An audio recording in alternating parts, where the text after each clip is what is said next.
Нұрсұлтан Әбішевич осы жерде үлкен қателік жіберді. Маған бір күні Неспайда хат келді. Қазақстанның шекарасынан шыға бергенде менің артыма 3 машина, алдымда 3 машина отырды. Бұл едік біздің КГБ-нің машиналары. Содан кейін Назарбаев айтты, жерлетпеңдер, бұрындайға жерлетіңдер деп айтты депті. Соны мен келдім де Храпуновты да білем, Заманбекті де білем. Екеуіне келіп, сұрап, шешем жанына қой ұлсат беріңдер деп айтайын деп келсем, екеуі қашып кетті. Соны Қазақфильм анау үлкен көшесіне келген кезде, жолдастар көше түгел бір 2-3 километрге машина қойып қойған, органның адам жібермей қойды. Соны мен балам соларды қайтарып беретін контур акционер общество құрған. Ешқандай бандитизм жоқ бұл арада. Оның бәрі бос сөз. Рахат өз конкуренциясы, мынау өз конкуренциясы. Анау алып жатыр қарызға, мынау соны тартып алып әперу керек. Біз апарып жерледік. Содан кейін жігіттер 1 ай бойына күзетті. Рахат енді атасы президент, өзі кейін бұған кірді бірінші зам, гинеколог, генерал-майор атағын алды. Содан кейін одан қорқады оятың барлығы енді. Неспайдың бір ғажабы ол қорқпаған. Менің балам қайтыс болғанда артынан біреу сен биттен отырған ешкімде жоқ. Халық айтып жатыр бұны. Халыққа жақсылық көп бұның, өте көп. Армысыздар көрермендер.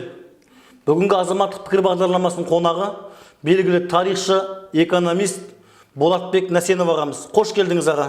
Рахмет. Сіз енді аға экономист болдыңыз. Үлкен-үлкен лауазымды қызметтер атқардыңыз. Қазақстанның қазіргі экономикасы дамушы елдерге жата ма, әлде орта тапта тұрмыз ба? Енді ол былай ғой, газеттерді оқып жатсам, бір газет түкке жаратпай осы құрылдық деп жатады. Екінші газетке оқысаң, жоқ, жақсымыз дейді. Сондықтан менің өзімнің ойым, қаншама газет журнал алам мен, және көптеген адамды азаматтармен араласам, біз құрып бара жатқанымыз жоқ. Ол сөзді айтпау керек, оның керегі жоқ.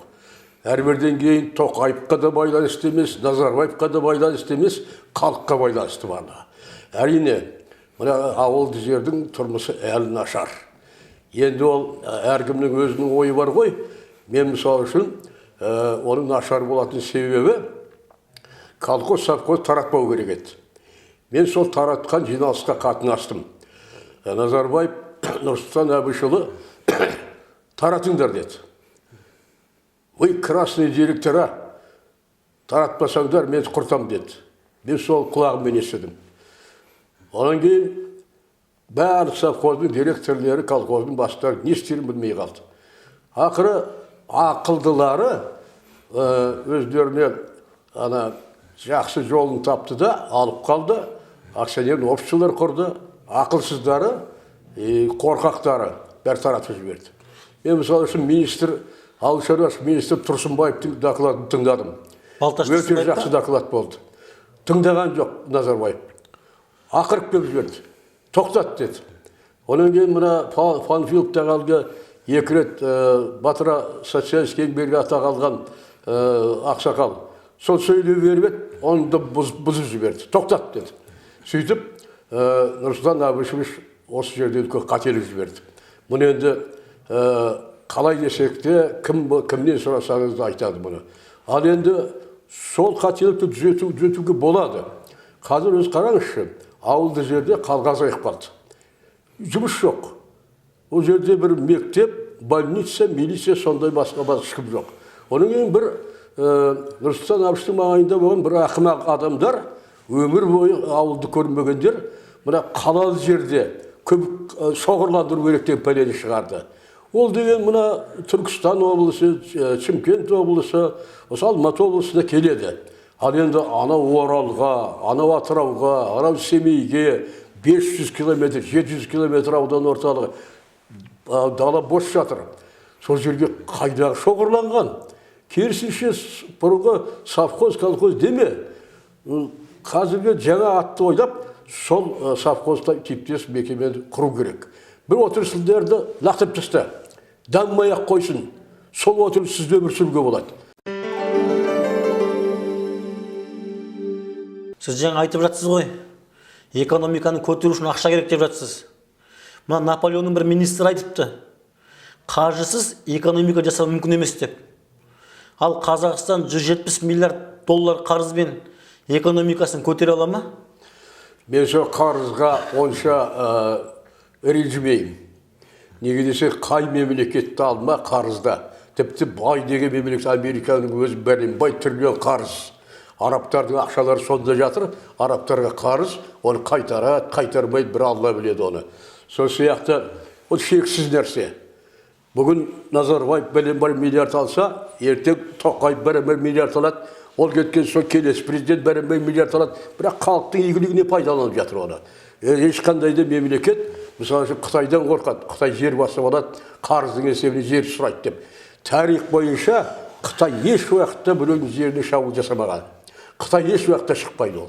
Ол жақсылап тұрып, саудагерлер бүкіл дүние жүзінде Қытай сауда жасап отыр. Мен Нью-Йоркта да болдым, Вашингтонда болдым, талай мемлекеттерде, Японияның өзінде, Токионың өзінде, қаланың дәл ортасында бір квартал біздің Алматының бір 40%-інде жерде Қытайлар. Бірақ жаулап алып жатқан ештеңе де жоқ. Сондықтан одан тым қорқудың қажеті жоқ. Бірақ мынау қазіргі мұнай, тағы басқа байлықтарымызды бір кезде беріп қойдық. 20% біздікі, 80% сенікі деп. Мен ертеде мына Правда деген газеттен оқыдым. Арабтарға американцар келіпті. 48-49 жылдары. Жердің асты байлық, сендер біз алып берейіксің. Ол 80% біздікі болсын, 20 сендердікі болсын деп. Сонда ол арабтар жоқ, керісінше болсын депті. Керісінше болсын, бар кадр дайындап бересің бізге. Сосын не бар, соның бәрін қалдырасың дейді. Американда жоқ деп кетіп қапты. 2 жылдан кейін келіп, келіскен. Біз неге сол жасай алмаймыз? Әрине, олар доғыр жасалып қойды, оны бұзу мүмкін емес, бірақ оның уақыты бар ғой енді. 40 жыл болсын, 50 жыл болсын. Сонда сол кездерде біз осы жағдайды ойлауымыз керек. Өзі кімді алмақ, шетелдің адамдары болсын, біздікі болсын, бізде бай мемлекет жоқ деп ойлауға болады. Менделеевтің табелисасын 99% бізде.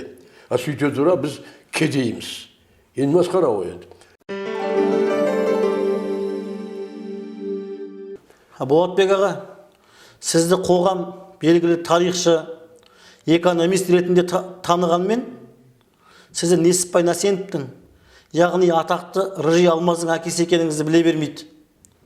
Қазір сол Несіпбайға байланысты деректер әртүрлі. Біреулер айтады, ол Аягөз қаласында туған дейді. Біреулер айтады, ол Қырғызстанда туған дейді. Несіпбайдың нақты туған жері қай жер? Несіпбайдың туған жері Қазақстан, Семей. Семейде туды 61 жылы, март айының 24 күні. Мен ол кезде бірге тұрдым. Сосын 40 шыққаннан кейін, мен бір жағдаймен Павлодар жаққа кетіп қалдым. Ол әйел баланы алып Фрунзеге кетіп қалды. Фрунзе қазіргі Қырғызстан ғой. Нағашысының қолында бір 2 ай ма, 3 ай ма тұрды, сол жақтан келді, сосын сол жақ туды деп жүрген содан болар. Туған жері Семей. Мен ол туғаннан кейін, бір 2 ай, 3 айдан кейін айырысып кеттім мен. Оған енді әртүрлі себептер болды, оны айтудың қажеті жоқ. Ал енді Несіпбайды сондай қатты жақсы көрдім, енді айырысып кеткеннен кейін күнде барып тұрам. Барса мен ана ел бір горуправление милиция үйдің жанында еді, бір 100 метр жерде. Барып милиционерді етіп келеді, мынау арақ ішпаған деп. Мен ішпеймін. Милиция ішкейді де, ішкен жоқсыз ғой дейді. Мен онда баламын ғой, 23 жаста ма, 24 жаста ма. Соған бір күні горуправление милицияның бастық шақырды, бір 40 маңайында. Айналайын деді, бала өз табады сені. Сен бара берме. Бұның мына ағайындары біреу қалалық сот, біреу областной сот, бұлар сені соттатып жібереді. Сондықтан сен бармай-ақ қой деген соң, мен енді ішім қатты ауырды, жүрегім сыздады, бірақ сийлете бастадым. Демалысына бір барам, айда бір барам. Сөйтіп жүріп, бір 2 жылдан кейін барып тоқтатуға тура келді. 4 жылдан кейін мен үйлендім, жаңа семья құрдым. Сосын мен өзі бір 74 жыл Алматыға ауысып кеттім. Одан кейін мені көргем жоқ. Хабарласқан да жоқпын.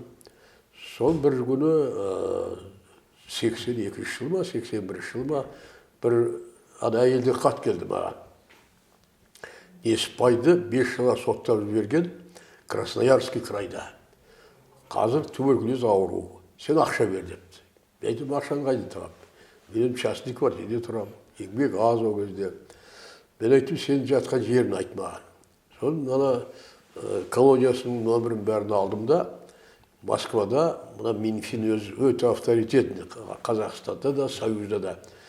Москвада начальник управления государственного дохода Бюрошников деген болған, Бюрошкин деген болған. Сол кісіге звондадым. Қандай көмек жасайсыз маған? Ол айтты, мен көмектесемін деді, бірақ сен замминистр Масленниковқа звонда деді. Масленников мен жақсы білемін, мені курить етеді. Мен республикада начальник управления государственного дохода болдым, член коллегия болдым ғой. Соның байланысымыз бар. Мен ол кісіге звондадым. Ол айтты, сен өтірік қоспа деді, шыныңды айт деді. Қазақтарды кейде бөсіп жіберетінді болады деп қояды, біледі ғой қазақтар. Соны мен жүр, мен шындық осылай деп бәрін айттым. Соны айтты, мен өзіме звондаймын саған деді. Бір 7-8 күннен кейін звондады, саған Красноярск крайдың бастығы генерал-лейтенант Куликовский деген ғой дейді. Мен бір газетінде жатыр бір блокнотымда. Куликов па, Куликовский ма? Сол звондайды деді. Сол 10 күнге тақаған жоқ, 8 күннен кейін ғой деймін, звондады. Сіздің балаңызға бардым, Красноярск крайда 100 шақырым жерде, Бәлендей деген колонияда. Балаңыз мынау атақты Черный дегені командасына кіріп кетіпті. Солар төбелестігі қатысыпты. Одиночный камерде жатыр, туберкулез екен деп. Сосын мен оны госпиталға салдым деді. Сосын делосын алдым, сотталған, алсам түк жоқ дейді. Совсем совершенно қатысы жоқ нәрсе. Сосын мені 100% мұны реабилитировать еттім, ағарттым. Балаңыз таза, өте жақсы бала екен. Мен оны госпиталға жатқыздым.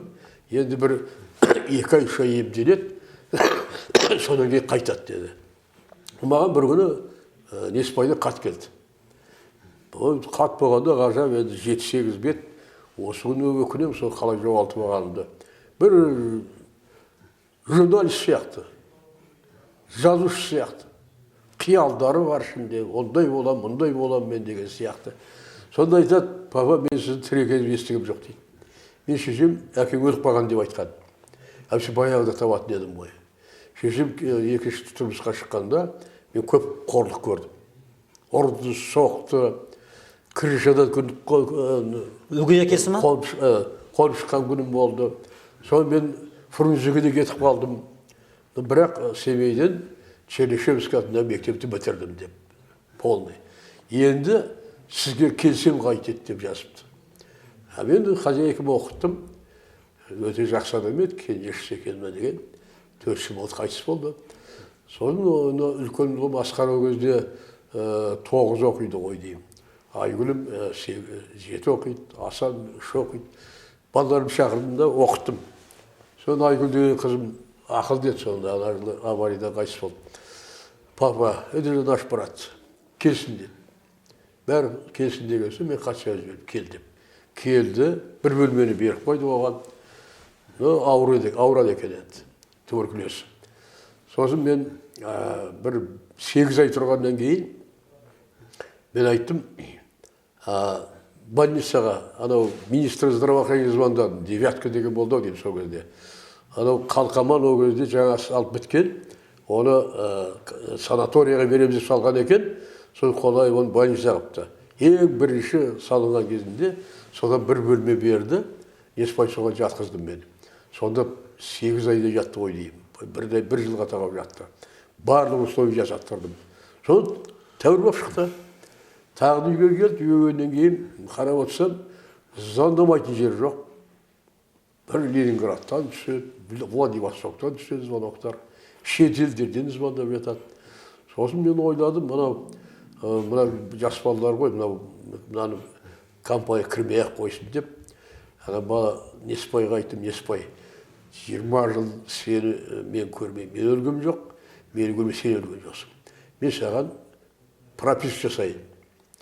Общий норм берейін, общий табайын, жұмыс қорластырайын. шығасың ба деп, папа, мен өзімді айтуға бата алмай жүремін сізге деді. Жарайды деп. Содан мен автотранспортқа бір жолдас жігіттер арқылы орналастырдым, бір несіне, базына, жұмысқа барлығына. Содан кейін ол демалысына бір келіп тұрды, екі демалысына бір келіп тұрды. Содан бір жыл өткеннен кейін министр торговли Иванов деген звондайды маған.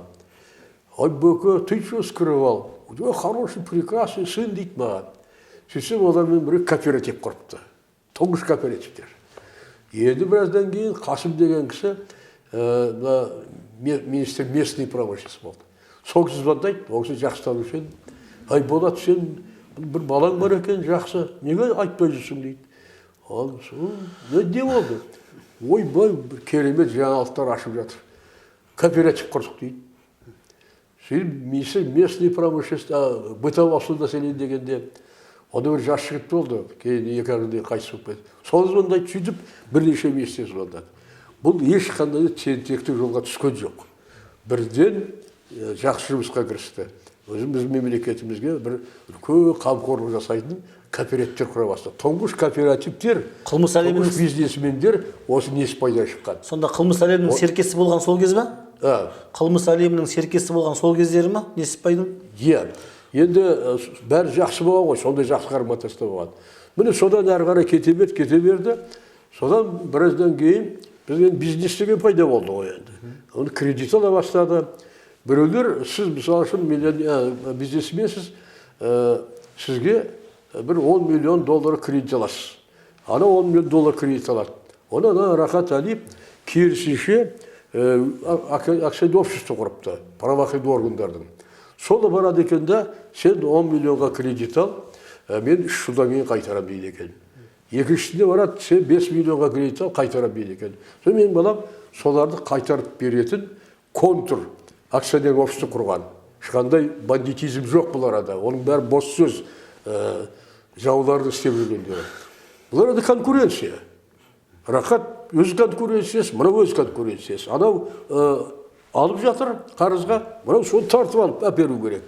Содан бірнеше адамдардан бермеген нәрсесін Рахатқа барып, сен болмайды бұл, заңды бұзуға болмайды ғой деп, мирным путем қайтарып беріп отырған. Кей жерде ол кішкене Рахат енді атасы президент, өзі кейін бұған кірді бірінші зам, гинеколог, генерал-майор атағын алды. Содан кейін одан қорқады оядың барлығы енді. Несіпбайдың бір ғажабы ол қорқпаған. Мен қылмыс жасағам жоқ, сондықтан қорқпаймын. Содан барып бірдіндеп қазіргі мына недер күзетте тұрған күзет дегендер күзет қой енді. Сондай акция осы құрған. Почти осы күзет. Содан бараттан қайтар дейді.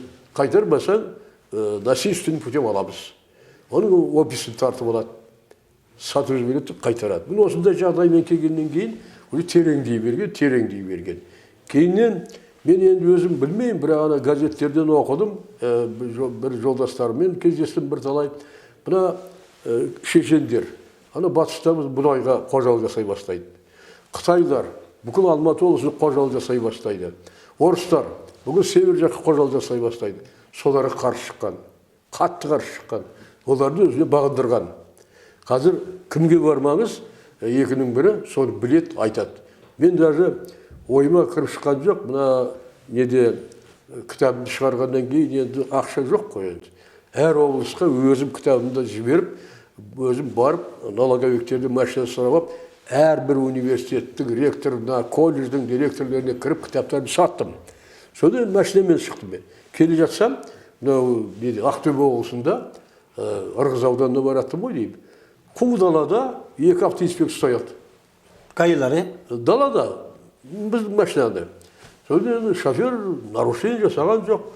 Содан бір уақытта тоқтады, енді олар ақша деметті ғой деймін. Кітапты көрді. Сосын ана шофер тұрды да, мына кісі реже алмасы әкесі демеді. Момент дәл өзгерді. Ойбай, ол деген керемет адам ғой ол. Біз Қазақстанды түк көтерген адам сол ғой деп, бірінші рет мен солардан сол сөзді естідім. Тіпті анау Ақтөбе облысының адамдары. Болатбек аға бізді аға жүре беріңіз деді. Ол рахмет саған деп оған бір-екі кітабымды беріп кеттім мен. Енді бірде Шымкент облысына келе жатсақ, тағы ұстай алды біреулер. Тағы солай. Мына Жамбылдан келе жатсақ, далада тағы солай. Бұның барлығы қазіргі жастар. Осыдан 10 жыл бұрын жастар, 15 жыл бұрын жастар. Неспайдың дүниеге кеткен 22 жыл болды. Оның аты өлген жоқ. Енді қазір, көрмейсіз бе, сол Неспайдың жаулары, менің мына 2 жылым Асқарыма жала жауып, Асқарымыз қазір соттатып жіберді. 4 жылға соттап жіберді. Мен соттың процесінде болдым. Одан кейін онлайн мен қалалық соттың процесін тыңдадым. Асқардың ісіне Неспайдың қатысы бар ма? Асқар енді 2-ші жолдасымнан мені. Сосын Неспайдың қатысы бар ма? Үлкенім менің. Асқар, Асан, Айгүлде 3 бала болды. Сол Асқарым, мен экономистпін ғой енді. Оны Асқар 2005 жыл кетті. Транстелеком президенттігінен. Сол жылдары жасаған консорциальный соглашение деген екен, соны қалалық сот осы решение былай депті. Бұл преступный соглашение дейді. Мына басын біріктіріп, екіншеуі біріккенде қалтасына ақшаны салу үшін договор жасап ұйымдасқан. Қайдағы преступный? Ондай договор бүкіл Қазақстанда бар. Атырауда да бар, Ақтауда да бар, Петропавловскіде де бар, Қарағандыда да бар, Семейде де бар. Бір 5-6 әр облыста сондай соглашениемен жұмыс істеп жатқандар бар. Ол жұмыс жеңіл кететін жағдай. Мысалы, темір жолдың любой қызметкеріне барып сұрасыншы. Ана пойызбен связь, бұрын телефон. Асқар келгеннен кейін автоматический болған барлығы. Өтті көп жаңалық енгізген. Сол жаңағы соглашениенің арқасында. Өйткені бұл мына жақта бір линияда жұмыс істейді, анау екінші линияда енді 25% бұлар алады, 75 анау. Бар сыр бұр, 25% маған бер дейтін көреді аналар. Алма сен. Ол сен преступный договор жасағасың дейді. Соның ол айтады, қалай? Жарайды, мен солай жасайын енді. Қалай сен жинайсың? Қалай мына жұмыс жүргізесің десе, оған жауап бере алмайды. Сондықтан мына қалалық соттың шешімінде жазыпты. Бұл дейді, бір бастарын біріктіріп, қылмыс жасаған, қалтасына ақша салу үшін преступный соглашение дейді. Осының өз сауатсыздық. Осының өз бизнесі хабары жоқ сот. Аудандық сотта Ахметова деген қалалық сот фамилиясын бітіп қалдым. Ол да бұлардың өздері сотқа беру керек. Масқара ғой. Экономически неграмотные люди. Абсолютно. Тоқаевқа апарып берсеші соны. Тоқаев күліп мазақ қылады оны. Сондықтан соглашение де басталды. Бұл сотқа беретін нәрсе емес. Бұл экономический вопрос. Экономист сотта қарау керек. 12 рет қарады қалалық сот. 12 рет Асқардікі дұрыс деді. Енді соны бұлар мойындамайды. Қалалық сот сонда 12 рет заседать еткенде бір қойшылар ма олар? 12 рет решение шығарды. Соглашение дұрыс деп. Енді қазір қалалық сотты шешім аудандық сот отменить етеді, и тағы қалалық екінші сот отменить етеді. Бұлар өздері қарсы шығады. Сонда сөзіңіз аузыңызда. Масқара ғой. Сол Асқардың ісіне Неспайдың қатысы бар ма? Ешқандай қатысы. Неспай өлгелі 22 жылы болды. Жаулары бар деген сияқты. Бұл 2006 жыл жасалған договор. Есептеші өзің. Неспай одан 8 жыл бұрын қайтыс болып кеткен адам. Барып телевизордан айғайлатты. Ойбай, организованный группаны рыжы алмастың деп келтірді. Ақымақтар. Адам КТК-дан берді оны. Мен жаным шығып кете жаздады, оны қарсы шығарайын деп едім, балдар қойыңшы өзі, ұмытылады деді. Әлі процесс біткен жоқ, Верховный сотта қарайтын шығар. Егер де әділетті адамдар болатын болса, оны ағарту керек енді. Ешқандай бір 0 тиындық присвоение жоқ, абсолютно. Таза экономический вопрос. Барып жаңағыда. Енді сотта жұмыста эксперт жасады. 6 жыл жұмысына. 8 ай заседать етті. Сол қорытындысы Асқардың полисіне өте жақсы деді. Сот қабылдамай отыр. Ревизия жасатты. Ревизия жасатқан кім? Ибрагимова деген әйел, финконтрольді, қалалық финконтрольдан алған, оны республика Шайназарова деген жалдаған. Ол келесі бұнадан кеткеннен кейін организацияда ұсталып, взятка алған үшін 6 жылға сотталып кеткен адам. Соның өткен, жазап кеткен актысын әрбір пунктсын аны аудандық сот пайдаланып отыр, қалалық сот пайдаланып отыр. Екі сөздің бірі соның сөзін қайталай береді, попугай сияқты. Ол ондай болған жоқ. Мүмкін емес десе керек қылмайды. 15 жылдан кейін, 16 жылдан кейін міне қозғап отырып, қандай жындылық бұл енді, қандай ақымақтық енді. Енді менің балам 5 жыл кетті. 13-ші жылы он бір оборудование 1,5 миллиард. Баламның рұқсатынсыз демонтировать етуге болмайды екен. Балам рұқсат бермеген, соны аналар өздері демонтировать еткен, сатып жіберген. Енді менің балама жауап отыр. Ол айтады, менің қандай қатысым бар? Қол қойғам жоқ. Демонтировать рұқсат бергем жоқ.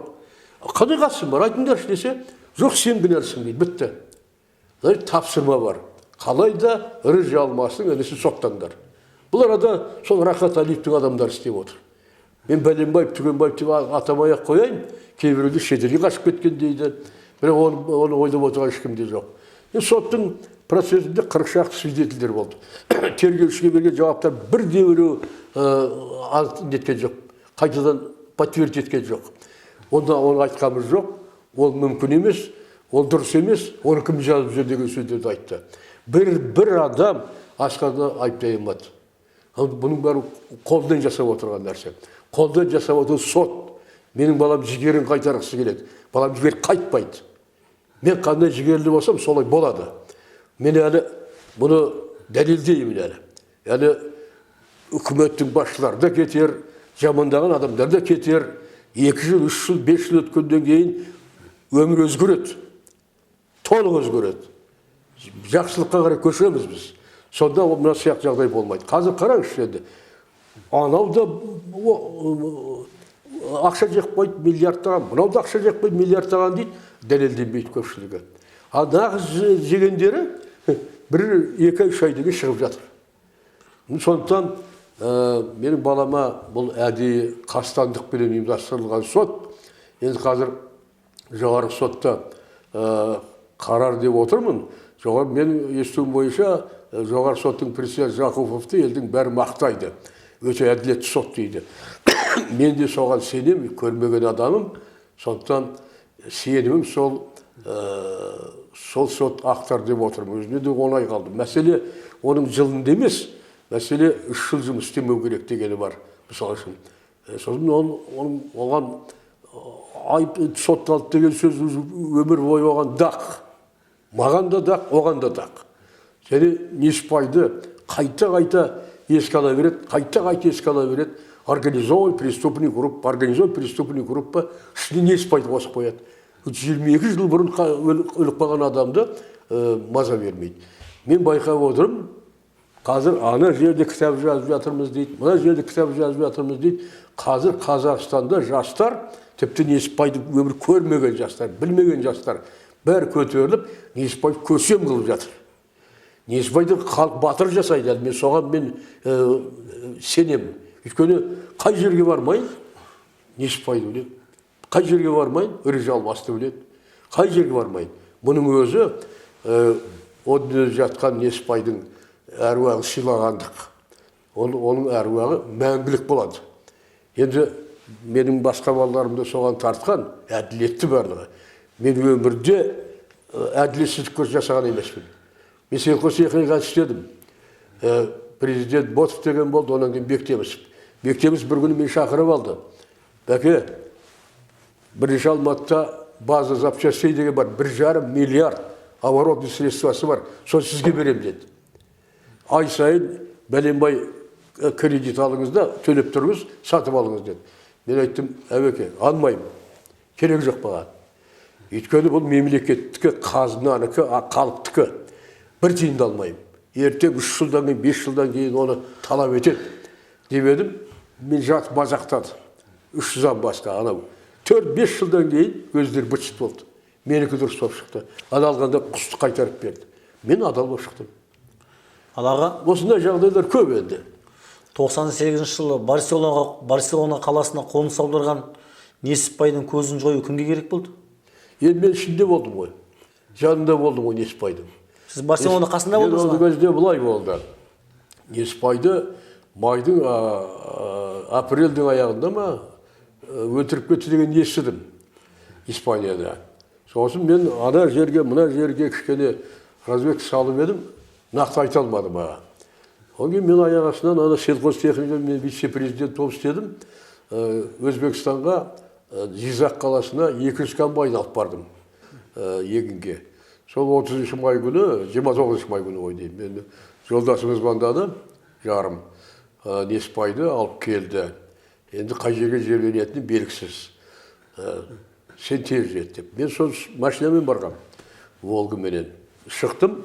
Қазақстанның шекарасынан шыға бергенде, менің артыма 3 машина, алдым 3 машина отырды.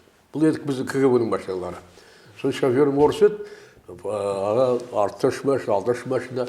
Біз тоқтасақ, олар тоқтайды. Біз жүрсек, олар жүреді. Соны сөйтіп үйге дейін келдік. Үйдің жанына келсек, үйдің маңайында да КГБ-нің машиналары тұр.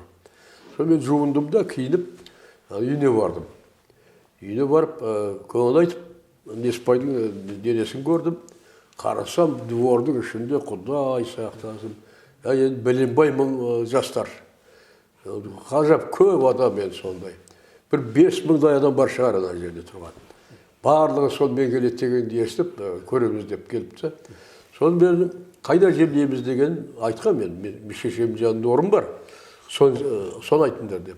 Барса, ол бабушкасы болмайды деп айтты дейді. Содан кейін Назарбаев айтты, жерлетпеңдер, ана бұрындайға жерлетіңдер деп айтты депті. Мен айтты, Назарбаевтың онда несі бар? Ол өтірік. Оны істеп жүрген рақаттың адамдары басшым демес. Сондықтан соны кіріп айтыңдар деді. Айтқан екен, тағы да сөйлепті. Бабушкасының болмайды деп. Соны мен келдім де, Храпуновты да білем, Заманбекті де білем. Екеуіне келіп, сұрап, шешем жанына қой құлсат беріңде деп айтайын деп келсем, екеуі қашып кетті. Мен біледі олар. Жаңағыда Храпунов шығып кетті дейді, жаңағыда Заманбек шығып кетті дейді. Екеуі қашып кетті. Сосын бір далаға шығып тұр едім, жаңағы үйге келіп. Бір қаптаған орыстар келді маған. Россияда келгенбіз дейді, Беларустан тағы. Біз дейді 5000 адам выставим, бытышты шығарамыз. Қай жерге қой дейсіз, сонда қойып. Жоқ, болмайды деді. Желтоқсан сияқты болса, масқара боламыз, керек жоқ ол. Адам қырылып қалады. Сонда Россияның Беларусияның... Айтып, сендер былай істеңдер дедім. Қазақфильмде мен адам табам, соған келісеміз.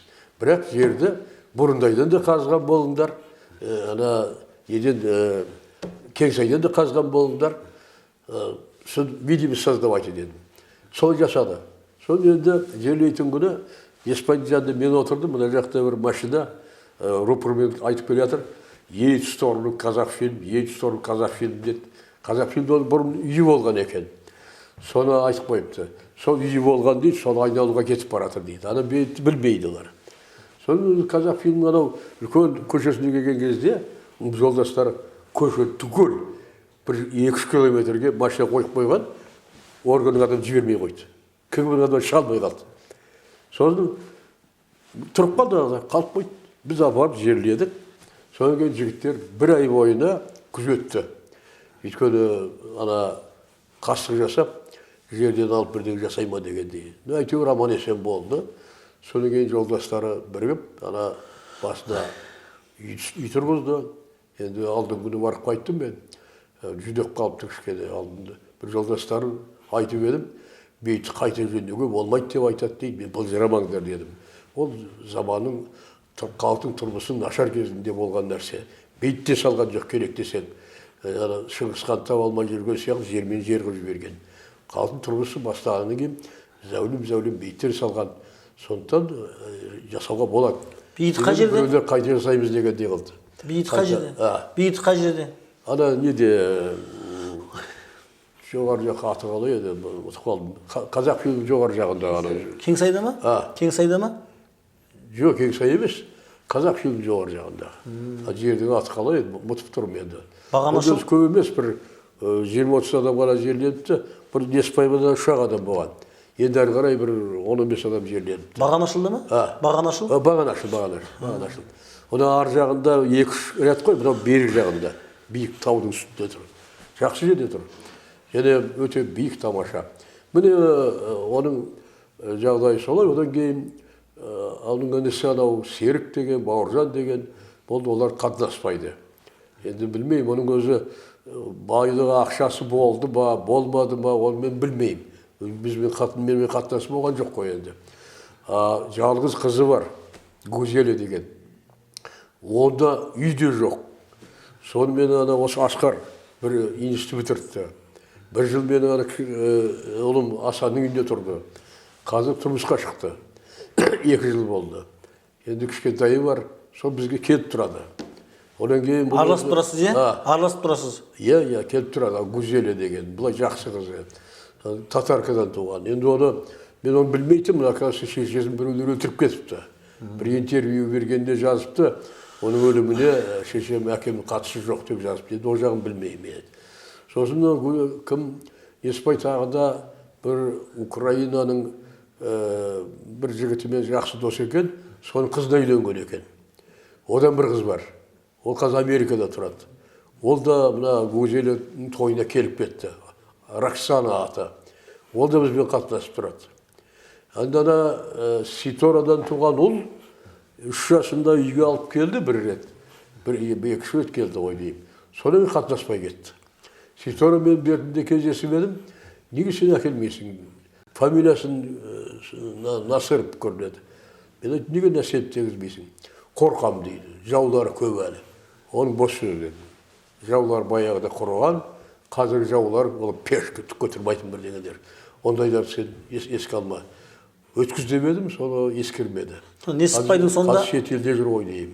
Несіпбайдың бір ұлы, 2 қызы бар соңында, иә? Иә. 2 қыз араласады, біз ана ұл қатынаспайды ешқандайда. Ұлы нешеде ұлы? Біле ма, білмей ма, Несіпбайдың баласы екен, оны да білмеймін. Ұлы нешеде? Енді, мен Несіпбай 98 қайсы болды ғой. Сонда ол 2 жаста болды. 96 жылғы. 96 жылғы баласы. Ал сосын сіз кейіннен Несіпбайдың шешесімен араластыңыз ба? Ол сол 94 жыл, 95 жылдары тұрмысқа шықты ғой деймін. Одан араласқан жоқсыз ба? Жоқ, одан бір болған. Одан бұрын айтып отырмын, бір татарка болыпты. Мен көріп көп жоқ. Бірақ Гузеля содан туған. Гузеля деген қызы. Ол қызы уже... Сіздің сана Несіпбайдың шешесінің аты кім? Бірінші әйеліңіздің аты? Бірінші әйел сөзде татарка дейді. Жоқ, сіздің бірінші әйеліңіз айтқан Несіпбайдың шешесі. Несіпбайдың шешесі менің бұрынғы жолдасым, бірінші жолдасым ғой мен. Иә, сол бірінші жолдасыңыз. Онымен араласып тұрасыз ба, араластыңыз ба? Жоқ, араласпаймыз ешқанда. Ол өзі сол араласпағаны қалды. Даже ол мені жек көргендігі сондай, Несіпбайдың басына бейт қойғанда Нәсенов, Несіпбай, Нәсенұлы деп қойыпты. Бейтімей болмайды ғой, Болатбекұлы деп не қойып десем, ол айтады, шешеміз болмайды, Болатбектің атын жазба деп айтады дейді. Енді ол жазған ешқандай жазығым жоқ. Кетіп қалғанға ренжігені ғой содан енді. Несіпбайда бірнеше айтыпты. Бірде ашуланып айтыпты. Папам сені дұрыс тастап кеткен екен деп айтады дейді. Мінезіне көріп. Несіпбайдың жолдастар айтады. Сөйтіп айтты деп. Сонда сіздің Несіпбайдың шешесі қырғыз болды ма? Кім? Несіпбайдың шешесі сіздің бірінші әйеліңіз қырғыз болды ма? Жоқ, қырғыз емес, қазақтың қызы, және біздің ауылдың қызы. Мына Семей Аврал ауданы бар ғой? Иә. Аврал ауданында Арғын, Қаракесек, оның ішінде Байбөрі деген ру бар. Байбөрі үшін Еспалақ деген ру. Сол Еспалақтар, бұлар анау 31 жыл көтеріліске қатысқандар көбі. Сосын көпшілігі конфискация 28 жылда қашып кеткен, 31 жыл көтерілісте қашып кеткен, тобықтылармен бірігіп, Абаймен екеуі жақын ғой. Бәрі осы неге Қырғызстанға ма? Қаратөбе ма, мына Пұрынның бер жағында, Қордайдың ар жағында. Сол жерге көшіп кетіп. Қырғызстанға? Иә. Солдан ол жерден бір завод салыпты да, олардың барлығы Фрунзеге көшіп кетіпті. Мен бір бардым алғаш кезде. Еспалақ деген ұры, көшеде Еспалақ деп атайды барлығы. Төсі Авралынікі, біздің Авралынікі. Ал сіз сонда Несіпбайдың Рыжий Алмаз атанып жүргенін қай уақытта білдіңіз? Не білесің? Несіпбайдың Рыжий Алмаз атанып жүргенін қай уақытта білдіңіз? Енді оны білмеймін мен. Сіз ол кезде білген жоқсыз ба, Рыжий Алмаз екенін? Жоқ. Қайтыс болғасын бірақ білдіңіз ба? Қайтып отырмын ғой, мен сол кезде неде болдым, ана Өзбекстанда болдым мен. Жаңағы олардың мақтасын жинауға біз не алып бардық қой. Мақта емес, егіндер жинауға, комбайн. Сол телефонмен маған айтты. Осыны Испанияда өлтіріп кетіпті деп. Ал Ал сіз енді онда оның алдында біраз нәрсе айтуға болады маған. Бір оны жала жауып соттатпақшы болыпты. 3 статья. Біріншісі налог уақытты төлемеген дейді. Екіншісі кинжал бар екен, Кавказдар деген. Холодное оружие деген. Үшіншісі біреуді ұрды деген бір дегесі бар. Маған бір еврейка әйел келді, адвокатымын деп. Соны ол айтты, мен сізге кіріп шығайын демедім деді. Мен жарайды, командировка кетіп бара жатырмын, келгеннен кейін кір дедім. Бір 10 емес күннен келіп едім, бір уақытта мені сотқа шақырды. Сөйтсем Неспайды уже бір жаңағы вопростармен соттамақшы болған. Сотқа келдім, қазіргі Алматы Ақшамы деген газеттің зданиясында сот болды. Келіп едім, бір Пономарева деген әйел ғой деймін. Сол маған айтады, сіз шындығыңызды айтыңыз, мына Неспай жөнінде деді. Sonra мен алдында бір 3 ай бұрын замминистр внутренних дел Бейсенов деген шақырды, полковник. Санаторий жатқан мен, машина жіберді, келдім. Ол да солай сұрақ қойған. Онда мен қалай үйленгенімді, неге айырылысқанымды, Неспаймен қатынасып қалай болған, соны айттым барлығын. Sonra анау да соны қойды. Соны мен айтып беріп едім, дұрыс айтып тұрсыз деді. Мен қайдан білдім дұрыс айтқанды? Бейсеновке берген жауабыңызбен екеуі соответствует деді. Жақсы. Сол Неспай тұрды да, папа, рахмет сізге деді. Мен айттым, Неспай, маған рахметі керегі жоқ. Сен осы жолыңнан тайма. Сен әділеттісің. Сені соттап отырған адамдар дұрыс емес дедім да, мен кетіп қалдым. Рахмет деді. Сөйтсем оны Павлодарға жіберіпті сол жолы. Ал сосын оның 3 күннен кейін ба, 4 күннен кейін жаңағы адвокат келді маған. Сізге Неспай рахмет айтты дейді. Неге? Налогты алып тастапты дейді. Оның қызық болды ол. Мен Минфинде істеп жүргенде Атыраудан бір жігітті өз орныма қойып кеткен мен. Сол жігіт звондайды бір күнім. Бәке, бізге қағаз келді, мына правоохранительный органдардан Неспай налог төлеген жоқ. Умышленно төлеген жоқ деп, бізге жауап беріңдер депті. Диктуй. Министр қорққан болу керек, жаңағы замға беріпті. Зам мені біледі, мен заңды білетінді біледі. Сол маған звондады, сізге жолығайын деп едім деп. Келді. Хатын оқытты. Мен айттым, маған бұрма дедім. Неспай қалай жасады? Жібердің бе? Жібердім деді. Қалай? Солай жаз деді. Неспайдікі дұрыс дейді. Налогты төлеген. А бізге төлемеген деп, умышленно төлеген жаз деп настаивать етіп отыр. Оны өзімше істедім. Арың барса, жазба. Ал енді арыңнан қорықпасаң, жаза бер дедім. Сосын осы айтады, ойбай мен ардан да қорқам, сізден де қорқам дейді. Сосын ол жазып жіберді, налог төленген деп. Сосын 2 айдан кейін оны орнын алып тастапты. Сосын оны басқа бір мен орналастырдым. бірақ Неспайды босатқан жоқ. Неспайға жаңағы статья алып тастапты. Ол холодный оружие оны алып тастаған. Енді үшіншісі көтермайтын бірдегі, соған 2 жылға ма соттаған ғой деймін. Павлодарға барып жіберді, Павлодардан түрмені санаторияға жіберген дейді. Сол Маңғыстауға жіберіпті, Маңғыстауды тіпті керемет қып, олар ағартып жіберген ғой. Олардікі дұрыс ағартқаны. Түк жоқ абсолютно. Қазіргі менің Асқарым сияқты. Нөл ешқандай да жауап түкті жоқ. Бәрі жала түгел. Неспайдың түрмелерді санатория жасап жүрген сол кездер ғой. Иә. Бүкіл тамақ, азық-түлік, техниканы бәрі үйіп тастайтын кездері. Иә. Оны сол жерде орнынан босап қалған милицияның бастығын, прокурор, КГБ бәрін алып тастапты ғой. Сол 3-4 ол күнге дейін бар, Алматыда тұрады. Сол айтады, ой аға дейді, біз енді шындығын көзіміз жетті дейді, ештеңе де жоқ. Соттауға тұрмайтын нәрсе. Қалай енді біз оны босатпаймыз дейді. Сол босаттың да бәріміз орнынан алып тастады дейді. Кейінден сосын оларды бастан өтетіпті енді, бірақ өмірлеріне кішкене зиян келген енді. Біреулері жоғарылаған тұр екен, сол орында қалып қойып біреулер төмендеп қалған деген сияқты. Жалпы Неспай жөнінде енді мен енді аз білем ана өткен өмірлерін оның. Жаңағы әлгі біреуі ананы істеп қойыпты, мынаны істеп қойыпты, олардың ешқайсысын білмеймін мен. Барлығын мына газет журналдар жазған мақалалардан естіп жүрмін. А менің ойым, Неспай ешқандай бандит емес. Бандит деген бос сөз ол. Оның бәрі анау Рахатты ойлап шығарғаны. Рахаттың өзі бандит болды. Әкесін атасын пайдаланып, істемегені жоқ оның. Құдай сақтасын, оның істеген еститін болса, адам жан түршігеді. Айтқысы келмейді ешқайсысы. Оның жасаған полковниктер, генералдар әлі бар. Олар Рахатты қайтсе де қолдап жүр. Мұны мен Асқарымы да қарсы жасап жүрген солар. Мұны сот, салсын, аудандық сот.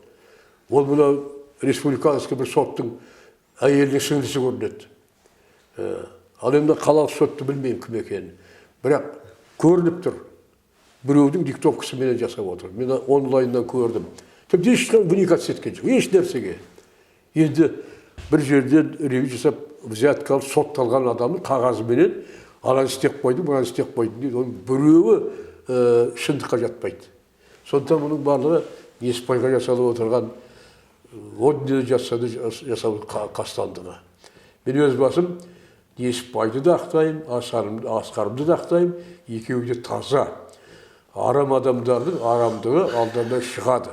Алла олар жазалайды. Мен 100% сенем. Мен жігерімді қайтара алмайды. Мен қандай қиындықты бастан өткіздім.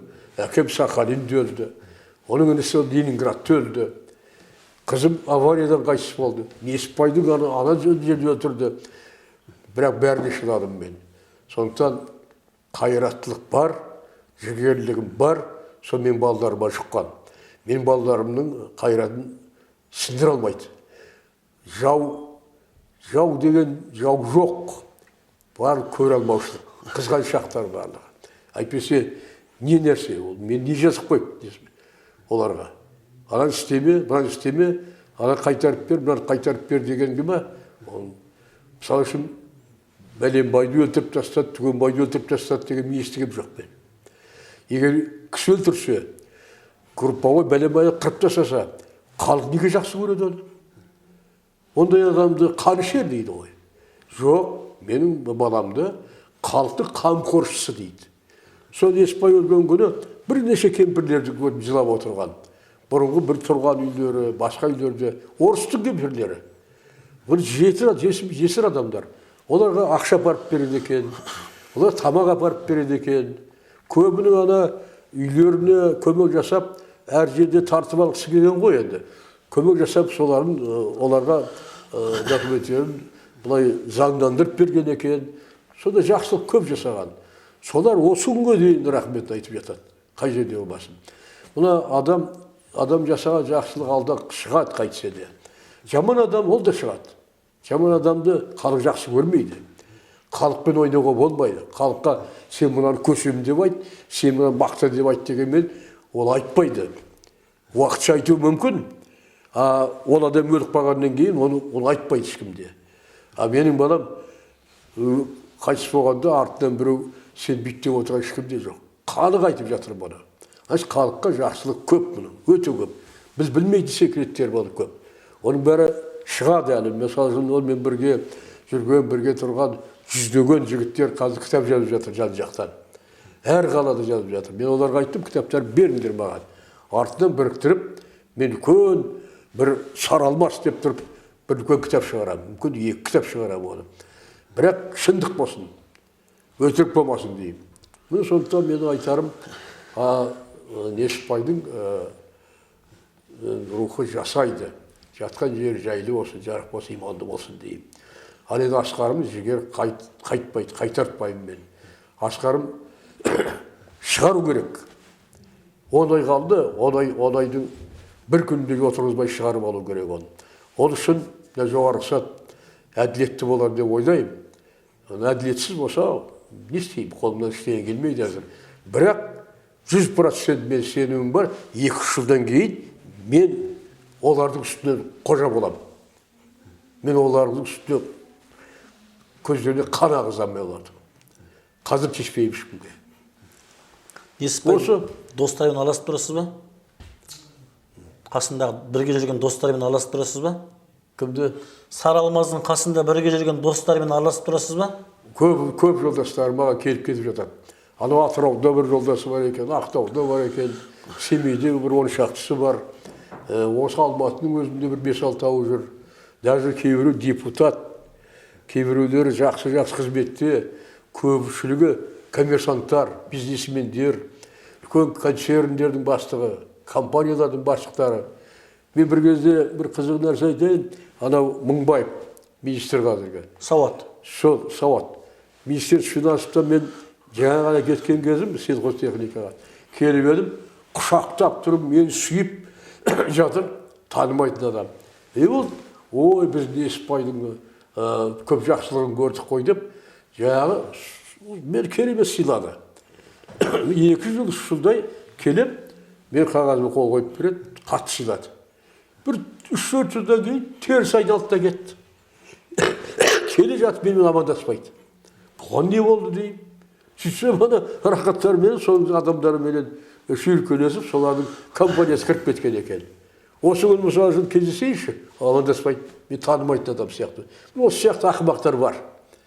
Оны уақытша адамдар. Қазір мүмкін оны біреулердің қаржыларын бір жерде атына өткізіп отырған шығар, тағы бір дегесі бар шығар, енді онысын білмеймін. Қандай болса да арам адамдар. Арам адам жақсылыққа апармайды оны. Болатбек аға, алтын уақытыңызды бөліп келгеніңізге мыңда бір рахмет. Несіпбайдың жатқан жері жарық болсын, асқарыңыз тезірек босап шықсын. Сендерге рахмет, енді мынандай ұйымдастырғандарға. Әрине бұл өте жақсы жағдай. Халықтың арасына жақсы адамдардың атын таратқан дұрыс. Рахмет сендерге. Құрметті көрермендер, Бақытты болыңдар. бүгінгі біздің бағдарламамыздың қонағы болған белгілі тарихшы, экономист, Тарих ғылымының докторы. тарих ғылымының докторы Несіпбай Насеновтің әкесі, халықтың арасында Рыжий Алмаз деген атпен танымал болған сол Несіпбай ағамыздың әкесі Болатбек Насенов атамыз қонағымыз болды. Мыңда бір рахмет ата келгеніңізге. Рахмет. Сендерге де рахмет.